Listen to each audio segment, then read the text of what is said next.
तो मित्रों, आज एक बहुत ही महत्वपूर्ण मुद्दे पे हम आपके सामने एक अपनी बात रखना चाहेंगे। सबसे पहले मैं आपका स्वागत करता हूं अपने YouTube चैनल सेफ व्हील्स पर। आपके सामने एक वाहनों की स्क्रैप पॉलिसी पर आज हम बात करेंगे।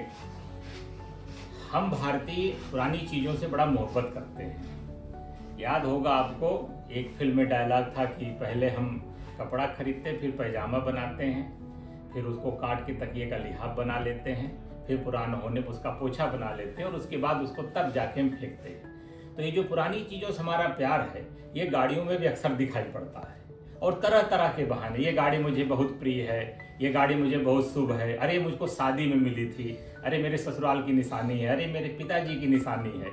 हम ये तरह तरह के बहाने करके गाड़ियों को अपने यहाँ भरे रहते हैं और एक समय आता है वो गाड़ियाँ चलने लायक नहीं रहती हैं, जगह घेरती हैं, उनका इंजन खराब हो जाता है, उनसे धुआं निकलता है, उनकी रोज़ ब्रेक डाउन हुए रहते हैं, रोज़ उनको मेंटेन कराना पड़ता है, उनकी फ्यूल इफिशियंसी खराब हो जाती है, वो तेल पीकर चलती हैं। लेकिन हम अपना ये पुराने के प्रति जो प्यार है वो छोड़ नहीं पाते। इससे तमाम सड़कों पर लोग गाड़ियाँ खड़ी कर देते थे, जाम लगा रहता था। तमाम ऐसी जगहों पे हैं कि गाड़ियों के भंडार पड़े हुए हैं। तो बाध्य होकर भारत सरकार ने 2020 से प्रोसेस शुरू करते करते अंत में 2021 में वाहनों की स्क्रैप पॉलिसी का आदेश जारी कर दिया। एमबी एक्ट में सन 2019 में जब संशोधन हुआ तो उसमें स्क्रैप पॉलिसी को मैंडेट के तौर पे लिया गया और इसको अनिवार्य कर दिया गया और 1 अप्रैल 2024 इसको लागू कर दिया गया। ये वाहन स्क्रैप पॉलिसी, हमको ये चारों तरफ ये सीन दिखाई पड़ते हैं, ये आमतौर पर आपको मिलते रहते हैं शहरों में, शहर के किनारों पे, जंक यार्ड में या पुराने सरकारी दफ्तरों के आसपास ये गाड़ियाँ रहती हैं। और इस पॉलिसी के लागू होने के बाद दिल्ली ने स्पष्ट कर दिया कि हम चलने नहीं देंगे और यहाँ तक उन्होंने तेल भी देने से मना कर है। स्क्रैप पॉलिसी क्यों जरूरी थी? स्क्रैप पॉलिसी से हमें फायदा क्या था? स्क्रैप पॉलिसी से आपको क्या फायदा है? इसको हम पूरा कैसे करेंगे? इस पर विस्तार से आज की हम अपने एपिसोड में बात करेंगे। भारत सरकार ने एक ये धारा 41(7) जो वाहनों के पंजीकरण से संबंधित है और नियम 12(1) CMVR जो गाड़ियों के रिन्यूअल से संबंधित है, उसमें संशोधन कर दिया। संशोधन करने के बाद उन्होंने एक स्कीम घोषित की, स्वैच्छिक वाहन स्क्रैपिंग स्कीम।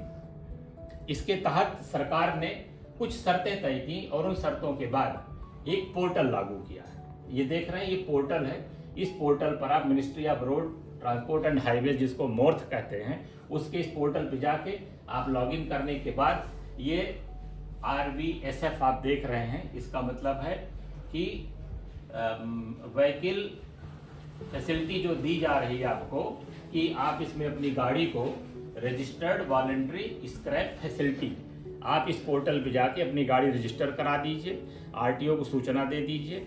भारत सरकार ने करीब पूरे देश में 52 वेंडरों को लाइसेंस दिया है गाड़ी स्क्रैप करने के लिए। वो वेंडर आपकी गाड़ी आएंगे और गाड़ी ले जाकर उसको स्क्रैप कर देंगे। ये ऑनलाइन सुविधा आपको दी जा रही है। स्क्रैप पॉलिसी की जरूरत हमें क्यों पड़ी?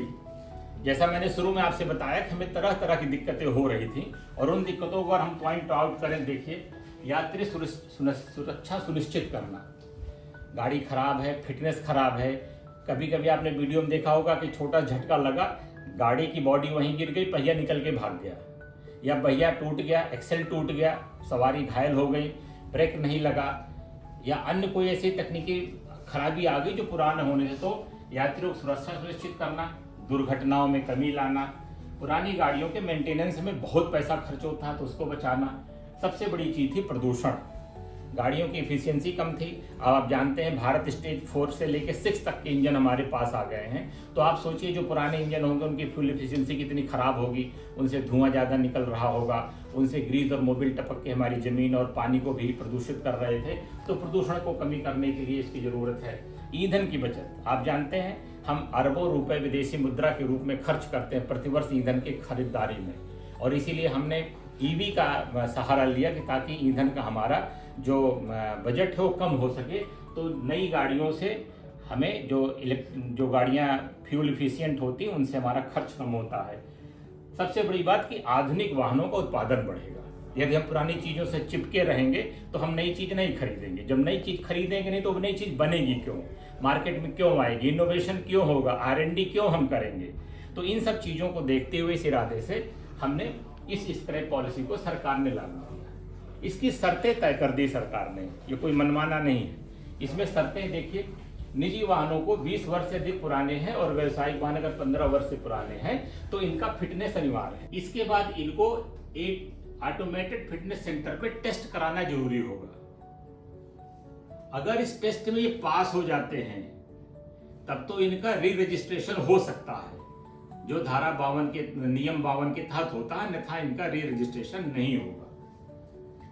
इनका प्रदूषण प्रमाण पत्र, पंजीकरण की समाप्ति, मालिक की सहमति, प्रमाण की आवश्यकता, सरकार के पुराने वाहन, ये बहुत इंपॉर्टेंट है जो 7 नंबर है।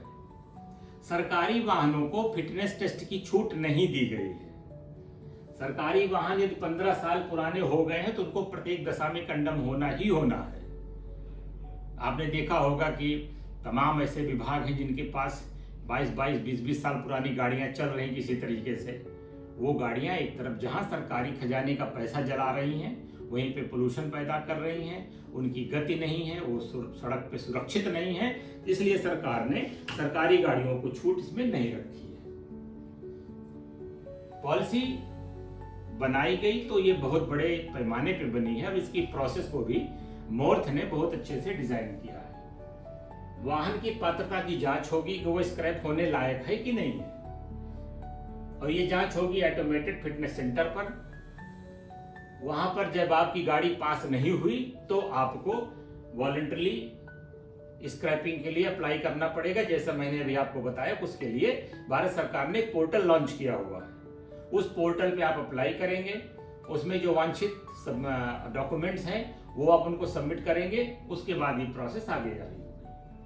उसके बाद एक बार पुनः गाड़ी को चेक किया जाएगा कि गाड़ी कहीं अपराध से संबंधित तो नहीं है, चोरी की तो नहीं है, उसमें ऐसी कोई चीज तो नहीं है जो स्क्रैप के समय ब्लास्ट कर सकती है, या उसमें कोई और नुकसान हो सकता है, या उसकी किसी न्यायालय की प्रक्रिया में कहीं जब्ती न हुई हो, कुर्की न हुई हो, गाड़ी बंधक कहीं न हो। इन सारे बिंदुओं पर जांच करने के बाद आपको प्रमाण पत्र जारी कर दिया जाएगा, और प्रमाण पत्र जारी कर देने के बाद जो भारत में 52 अभी तक लाइसेंस होल्डर हैं, उनके यहाँ इन गाड़ियों को स्क्रैप के लिए भेज दिया जाएगा। उनका अलग से नियमावली बनी है कि वो स्क्रैप कैसे करेंगे, वो अपना रजिस्टर मेंटेन करेंगे, रजिस्टर में डिटेल लिखेंगे, और स्क्रैप करने के बाद उसकी सूचना आरटीओ को देंगे, और आरटीओ तब जो नेशनल वाहन रजिस्ट्रेशन जो रजिस्टर है उसमें से उस नंबर को डिलीट कर देंगे। अब इसके लाभ हमें क्या मिलेंगे? हालांकि भारत सरकार ने ऑफर किया है कि जो ऑटोमोबाइल निर्माता कंपनियां हैं वो ग्राहक को कुछ छूट दें। अभी 2-4 कंपनियों ने सहमति व्यक्त की है कि वो 20% तक छूट देने को तैयार है मूल्य में। सरकार ने अपनी तरफ से रोड टैक्स में छूट देने का, रजिस्ट्रेशन फीस में छूट देने का, स्क्रैप का मूल्य तय करने का, ये कुछ ऐसे प्रावधान कर रही है कि एकदम से आपको नुकसान न होने पाए। तो इन पॉलिसीज के चलते आपको स्क्रैप के मूल्य का निर्धारण कैसे होगा? जो गाड़ियां डैमेज हो चुकी हैं, जो चल नहीं रही हैं, उन गाड़ियों पे 15 रुपए प्रति किलो, 15 रुपए प्रति किलो मेटल का आपको दिया जाएगा, जो धातु उसमें लगी है। इसी प्रकार से जो गाड़ी का एक शोरूम मूल्य होगा नई गाड़ी का, उससे 4 से 6% ये नेगोशिएबल है, आप इसमें मोल भाव कर सकते हैं डीलर के साथ, इसकी आपको छूट मिली हुई है। ये मूल्यांकन होगा वाहन के जो अलग अलग पार्ट्स हैं, यदि वो यूज करने लायक हैं तो जो वेंडर हमारा है स्क्रैप वाला, वो उसको इस्तेमाल कर सकता है। इसी प्रकार से टैक्स में जो भी लाभ आपको दे होंगे वो लोग लाभ आपको दिए जाएंगे। पर्यावरण को सबसे बड़ा लाभ मिलेगा कि प्रदूषण में कमी आएगी। आपको आर्थिक लाभ होगा, जो गाड़ी खड़े खड़े आपकी सड़ रही है, जिसका डिप्रिसिएशन वैल्यू इतनी हो चुकी है कि अब आपको कोई बीमा कंपनी ना बीमा करने को तैयार है और ना गाड़ी का कोई बाजार मूल्य देने को तैयार है। इंडस्ट्रियल लाभ में आप देख रहे हैं कि जो रिसाइकिल प्रोसेस है, रबड़ है, लोहा है, प्लास्टिक है, शीशा है, इसको हम रिसाइकिल कर सकते हैं, वो इंडस्ट्रीज बढ़ेंगी। स्टील जिससे नई गाड़ियां बनाई जाती हैं उनके कच्चे माल का प्रोडक्शन बढ़ेगा, औद्योगिक उत्पादन हमारा बढ़ेगा। आप जानते हैं कि इंडस्ट्रियल जो प्रोडक्शन है वो जीडीपी का पार्ट होता है, तो इस तरह से चूंकि आजकल देश में जीडीपी की बहुत चर्चा होती है, तो ये जीडीपी भी हमारी बढ़ेगी।